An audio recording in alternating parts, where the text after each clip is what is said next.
వినాయక చవితి వచ్చిందంటే చాలు వాడవాడలా మారుమోగిపోయే ఒకే ఒక్క నినాదం పిల్ల పెద్ద అంతా డ్యాన్సులు వేస్తూ ఎంతో భక్తిగా ఈ మాట అంటూ ఉంటారు. కానీ ఎప్పుడైనా ఆలోచించారా అసలు ఈ మోరియా అనే మాటకు అర్థమేంటి? గణపతి అంటే దేవుడు, బప్ప అంటే తండ్రి. మరి మోరియా అంటే ఏంటి?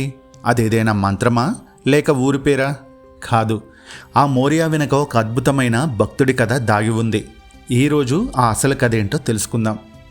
మనం 15వ శతాబ్దంలోకి వెళితే మహారాష్ట్రలోని పూణేకు 21 కిలోమీటర్ల దూరంలో ఉన్న చించ్వాడే అనే గ్రామంలో మోరియా గోసావి అనే ఒక సాధువు ఉండేవారు.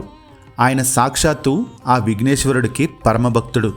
ఆయన భక్తి ఎలాంటిదంటే ఆ గణనాథుడిని దర్శించుకోవడం కోసం ప్రతిరోజు చించ్వాడి నుంచి మోర్గావ్లో ఉన్న శ్రీ మయూరేశ్వర ఆలయం వరకు, అంటే సుమారు 80 కిలోమీటర్ల వరకు ఒంటికాలతో నడుచుకుంటూ వెళ్ళేవారట. ఎండా వాన ఏది ఆయన భక్తిని ఆపలేకపోయేదట.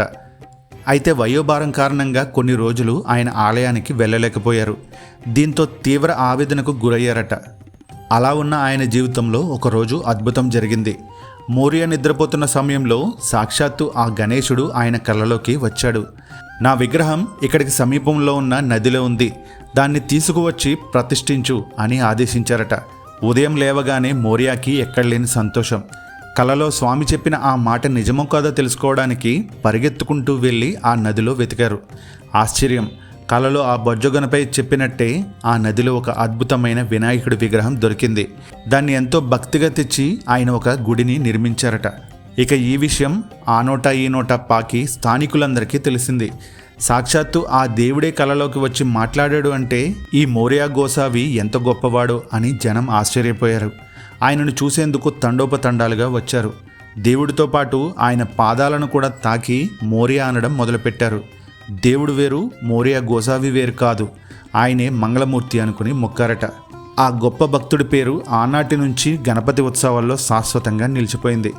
దేవుడి పేరు పక్కన తన పేరు కూడా చేరేంత గొప్ప వరంగా అది మారిపోయింది.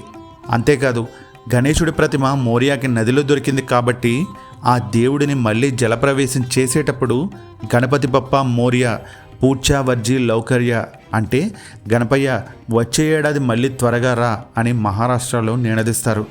ఆనాటి నుంచి నేటి వరకు ఈ నినాదం నిర్విరామంగా వినిపిస్తూనే ఉంది.